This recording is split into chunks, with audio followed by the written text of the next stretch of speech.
Congratulations. He's been a magnificent horse for you, hasn't he? Yes, but rather. And this year to come? Sorry?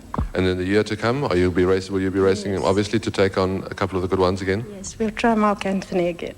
Try Mark Anthony. You can try me too.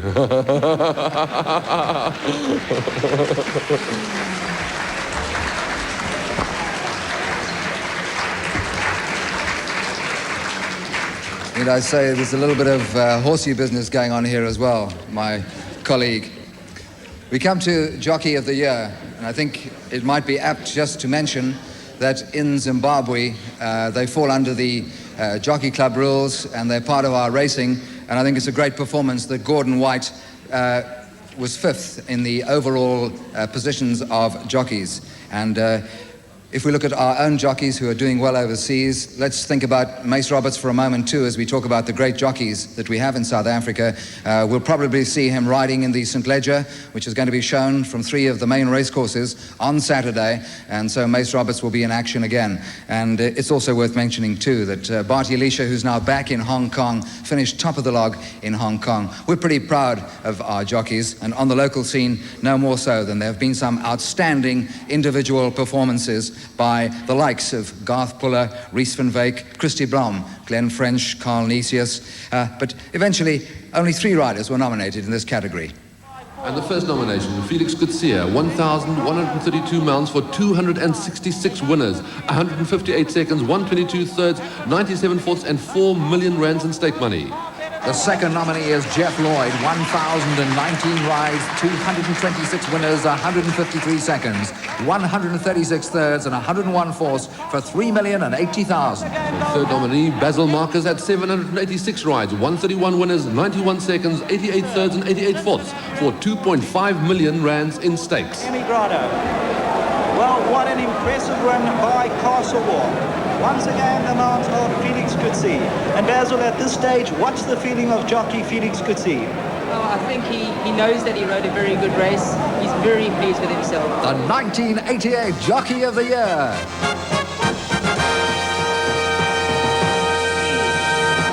Felix Gutsi it is.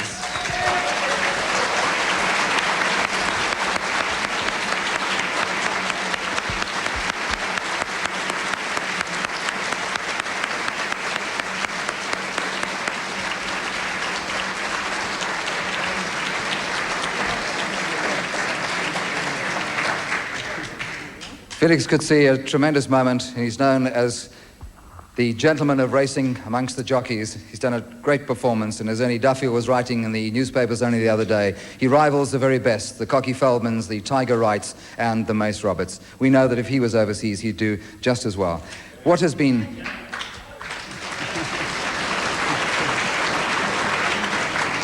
Felix, the highlight for you this year? Well, there were just so many. We had a tremendous season.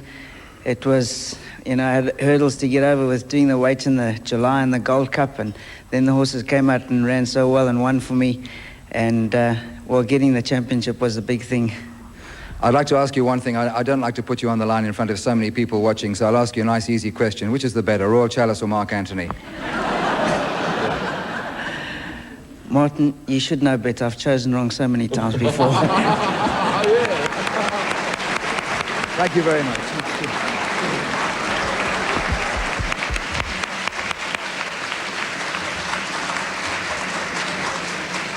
And now to the next category, and that's the Horse of the Year.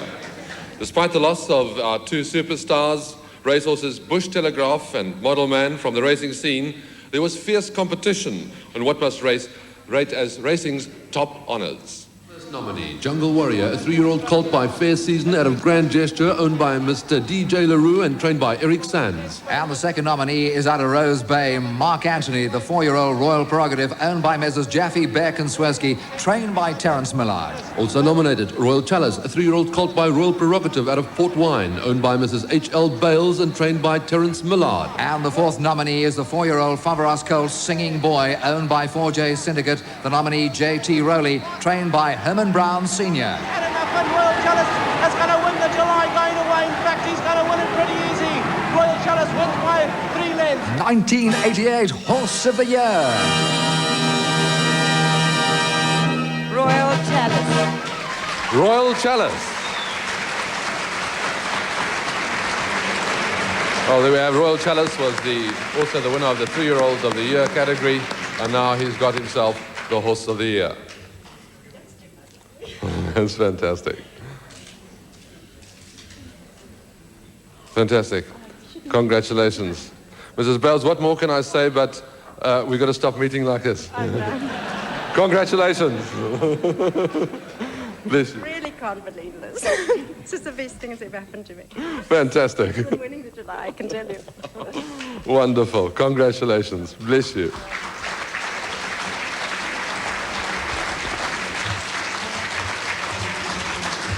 Well, a truly great moment for the son of royal prerogative for Mrs. Bales, and she has been interviewed twice on television tonight. And now to the most important part of the evening as well now. It's the trainer of the year. And I think I'd like to just mention here that back to Zimbabwe 2 years ago, Neil Bruss had 121 winners, 2 behind Terence Millard. This year he had 96 winners. It's certainly worthy of mention. And Peter Cannemeyer, who finished 3rd. A steady season again for Ralph Rickson and Herman Brown. And there's some very young and up-and-coming talented trainers like Guy Rickson, Pat Lunn, Mark Waters and Pete Steyn. But only 3 were nominated for the award tonight. They were Terence Millard, 142 winners, earning 3,164,000 rand. David Payne, 76 winners, 1,276,000 rand. And the 3rd nominee, Eric Sands, 47 winners, for a total of 930,000 rand. Before we announce the trainer of the year, this is what some of the racing fraternity thought of the 1988 racing season. For me, it was a very impressive year, mainly on Felix Coetzee and Mr. Millard. You know, they have set such a high standard of racing, you know, and records which look impossible to be broken. Basically, the rest of us, jockeys and trainers included, you know, we can't say, oh, well, there goes Millard again. You know, we can just turn around and say, good luck, Mr. Millard, and we can carry on trying to beat him. You know, it's actually wonderful, and I honestly think it's going to take a hell long time to beat the counts record and, well, the combinations record, and hopefully the next people to give him a go is going to be myself and Craig Benton. Martin, the only thing is that you've got to take your hat off to Mr. Millard, because I think he is really top class, and he held his own anywhere in the world, I reckon. Unbelievable. Mr. Millard was unbelievable. That's all I can say. Anything stand out for you? What memory do you have of the season? Well, there's only one thing that comes to my mind is Millard. Have you got any highlight of the year that stands out in racing for you? Anything that this last year that immediately springs to mind? Getting Koolstar back. That was my highlight. I could have kissed him when he came back. I had my fair share of big ones. I mean, we don't get too greedy with Mr. Millard around. But otherwise, I think the fact that Mr. Millard just goes from strength to strength. I'm not supposed to say anything about Millard, am I? To Kenya, go past Millard. The quicker Millard gets deported out of this country, I think the better for all of us, especially our bigger trainers.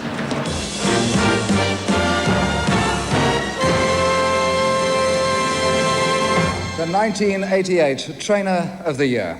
Terence Millard.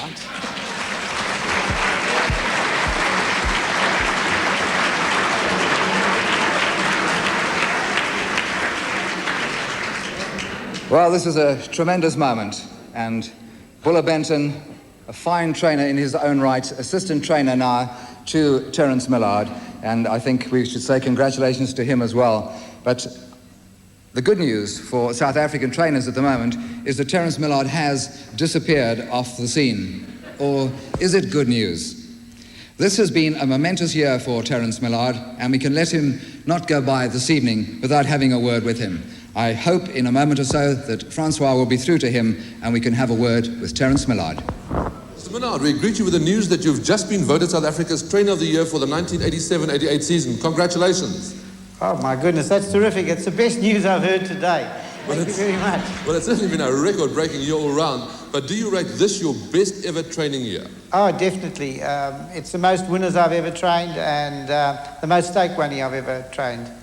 And I think the highest average I've ever had as well. Yeah, it was, 26%, which was a phenomenal average. Well, the other news we have for you is that we don't expect you to be that surprised that Royal Chalice was voted the top 3-year-old of the season, but he also got the vote as the Horse of the Year. Again, congratulations. Can you care to tell us how you rate him amongst your all-time stable greats? Oh, no, he's a terrific horse. He's possibly the best horse I've ever had. And I certainly hope that he carries on into the next season now. Yes, because don't go away. Comes the next season, he could be bumping another horse, which earlier this evening was announced to be Mark Anthony, who got the vote in the brand new category, Champion Older Horse. Now, as we've just talked, if he were to go on this coming season, would he be championship material? Oh, definitely. He was absolutely brilliant, that horse, until he hurt himself in Johannesburg, but he's back fine, and I'm sure you're going to hear a lot more about him. Well, more good news is that the racing media went for Splendid Anne as its choice in the category Champion Older Horse Female. Anything special about her you'd like to add, apart from her obvious impressive record which she has? Well, I think that she's only reaching her absolute peak now, but unfortunately she's going to stud. But she is a fantastic filly, absolutely fantastic. Well, Mr. Millard, thank you very much for joining us. A couple of trainers back here who'd rather have you take up training somewhere else. But we look forward to seeing you back in South Africa soon. Again, our congratulations. Thank you very much, Francois.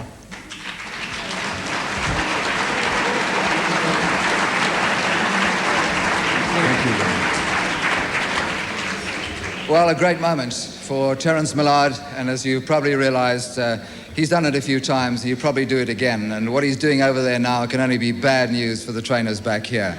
We'd like to thank very much Mrs. Davis for presenting the awards here tonight, and that's just about it from the Cape Sun, live down here in Cape Town, bringing the racing awards for the very first time from the fairest Cape. We're just below the mountain, and it's been a magnificent evening with lots to celebrate tonight, and from my co-commentator Francois Warfart and myself, it's good night from the Cape Sun and back to the Top Sports studio.